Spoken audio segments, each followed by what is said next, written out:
जनाब, अब मैं वक्त की क़िल्लत को महसूस करते हुए हमारे तंजीम के सरबराह नेशनल प्रेसिडेंट जनाब शमीम अहमद को आवाज़ देना चाहूँगी। जो पलकों पर सजा है इसको कोई क्या उतारेगा, जो पलकों पे सजा है उसको कोई क्या उतारेगा। हज़ारों लोग आ जाएंगे तू जब भी बुलाएगा।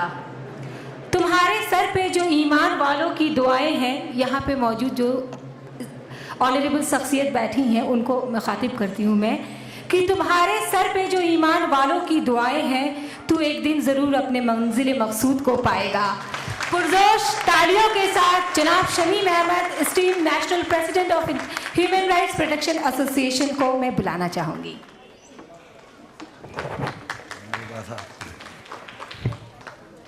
अस्सलाम वालेकुम दोस्तों, आज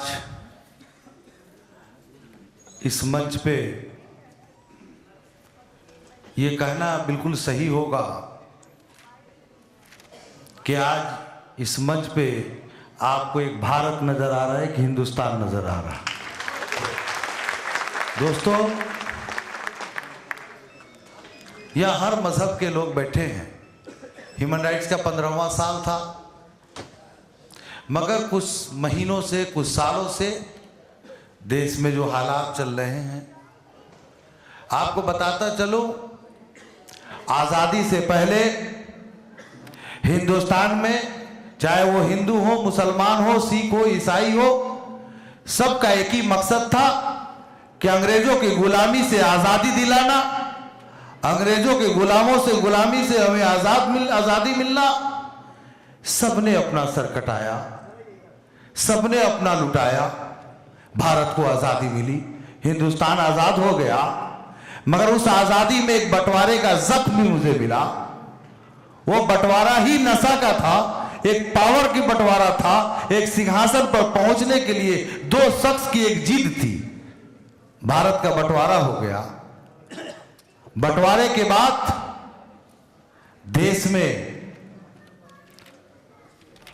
फिर बैकवर्ड का, forward, schedule caste, schedule tribe, हम बढ़ते बढ़ते इस कतार पे आ गए। मुझे बांटते गए, हुकूमत करते गए। किसी ने इंसानियत को जोड़ने की बात नहीं की, किसी ने मानवता की हिफाजत की बात नहीं किया।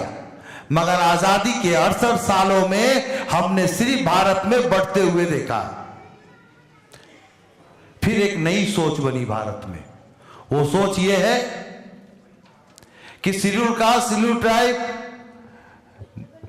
बैकवर्ड, फॉरवर्ड करके हम तो हुकूमत कर चुके हैं, ये तमाम चीजें खत्म हो चुकी, अब नई कोई बातें आनी चाहिए। वो नई बात ये थी कि देश के मेजॉरिटी जो है, मेजॉरिटी और माइनॉरिटी क्या है, दोनों अलग कैसे हो सकते हैं। आप याद रखें, जहां भी सांप्रदायिकता दंगा होता है, चाहे ही मुसलमान भी कई मसलों में बटे हुए हैं, सिया है, सुन्नी है, वहाबी है, देवबंदी है, बरेली, क्या क्या न जाने कितने मसलक का नाम है। मगर जब राइट होता है, जब फिरकाना फसाद होता है, तो सारे मुसलमान एक हो जाते हैं।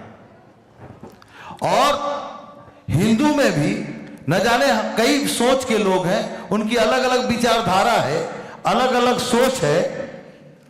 मगर जब फिरकाना फसाद होता है तो सारे एक डोर में बच जाते हैं।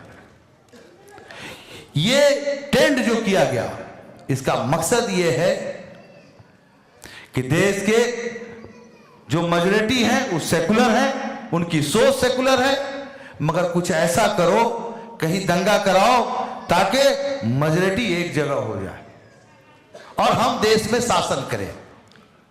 मगर हम ये बताना चाहते हैं, आज हमारे बीच बिहार से चल के मौलाना अनीसुर रहमान कासमी साहब, इमारत सरैया,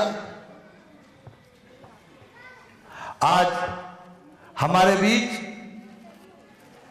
स्वामी लक्ष्मी शंकराचार्य जी हैं, स्वामी सर्बानंद जी हैं, बिशप साहब हैं, हमारे भाई मोइनुद्दीन शम साहब हैं।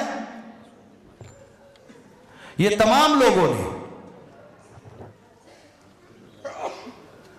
ये तमाम लोग आज इसलिए जमा हुए हैं कि भारत की आजादी के बाद आज पूरा हिंदुस्तान अब हमारे बीच हमारे अजीज, हमारे बड़े भाई मेंबर ऑफ पार्लियामेंट जनाब सुदीप बंदोपाध्याय साहब तशरीफ ला चुके हैं। हम चाहेंगे कि एक बार इनका भरपूर आप स्वागत करें। दोस्तों,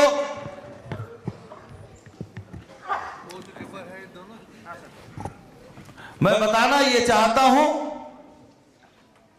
कि मंदिर बांटा, मस्जिद बांटा, बांटा सब भगवान को।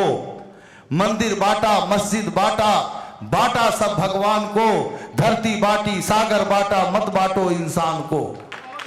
मैं बताना ये चाहता हूं, दुनिया में वो शख्स कामयाब नहीं हो सकता जो हमारे बीच बांटता है। आप करो ना भाई, अगर देश में सियासत करना है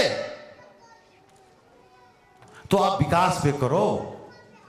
आप देश में अगर सियासत करना है तो नौजवानों के रोजगार की बात करो। ये कौन सी सियासत है हमारे देश में? ये कौन सा सियासत है? क्या खून के लाशों पे चलकर आप सियासत करना चाहते हैं? मैं पूछना यह चाहता हूं कि मां तो मां ही होती है। मां का कोई मजहब नहीं होता, कोई धर्म नहीं होता। बहन तो बहन होती है, मगर जब एक बहन के सरों से जब कोई आंचल खींचता है, जब एक मां का पेट चीख चीख कर उसके बच्चे को उछाला जाता है, तो मैं पूछना चाहता हूं, यह कौन सा मानवता है? यह कौन सा इंसानियत है? क्या हम हिंदुस्तानी हैं? हम हिंदुस्तानी उस वक्त तक नहीं हो सकते। अरे ईश्वर ने मुझे, खुदा ने इंसान बनाकर भेजा है, मुझे तो जानवर बना देना चाहिए था। हमारे अंदर अक्ल दिया है। इंसानियत से बड़ा कौन सा मजहब हो सकता है? मगर आपको बताना यह चाहता हूं, बंगाल नजरुल इस्लाम की सरजमीन रही है। यह नेताजी सुभाष चंद्र बोस की यह सरजमीन रहा है, और इस सरजमीन पर अमन और भाईचारा हमेशा कायम रहा है, आजादी से लेकर अब तक। मगर कुछ महीनों से इसी बंगाल के सरजमीन पर बंगाल की गंगा जमुनी तहजीब को मिटाने की कोशिश की जा रही है। मगर दोस्तों, हमें ऐसे फिरका परस्त ताकतों के खिलाफ हमें एकजुट होने की जरूरत है। क्या भाई, आप लोग क्या कहते हैं? नहीं, एकजुट होने की जरूरत है कि नहीं है? हम किसी पार्टी और किसी हिमायत की बात नहीं करते, मगर हम इतना जरूर कहते हैं कि बंगाल की सरजमीन पर अमन और शांति कायम रहे, और जो लोग अमन और शांति को भंग करने की कोशिश करते हैं उसे उखाड़ फेंकने की ताकत भी हमारे अंदर होनी चाहिए। तो दोस्तों, आज जो पूरे देश में फिरकावाना फसाद हो रहे हैं, इसके लिए ह्यूमन राइट्स प्रोटेक्शन एसोसिएशन ने यह तय किया है कि एक धर्म संसद का काम हम लोग करेंगे। एक धर्म संसद बनाएंगे जिसमें हर धर्म के लोग जो यहां मौजूद हैं, इन तमाम लोगों को लेकर एक धर्म संसद बनाएंगे। वो धर्म संसद, कहीं भी अगर हिंदू मुसलमान का मामला आता है, कहीं सिख और ईसाई का मामला आता है, दोस्तों हम तो भारत वो चाहते हैं कि मंदिर की हिफाजत मुसलमान करे, मस्जिद का हिफाजत हिंदू करे। हम उस भारत का सपना देखते हैं, हम उस भारत का ख्वाब देखते हैं कि जब मंदिर पे हमला हो तो मेरे आंखें नम होनी चाहिए। मस्जिद की आबरू जब लूटा जाए तो मुसलमान हिंदुओं को उसकी हिफाजत करनी चाहिए।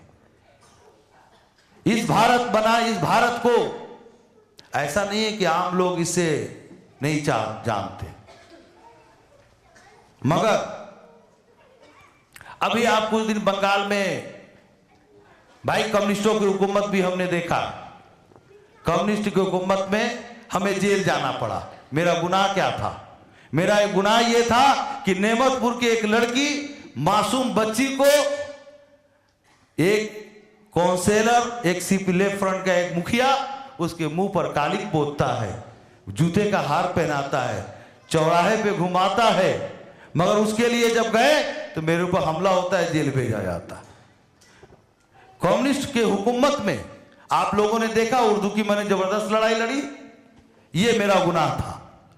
मगर जब एक नई हुकूमत आई है,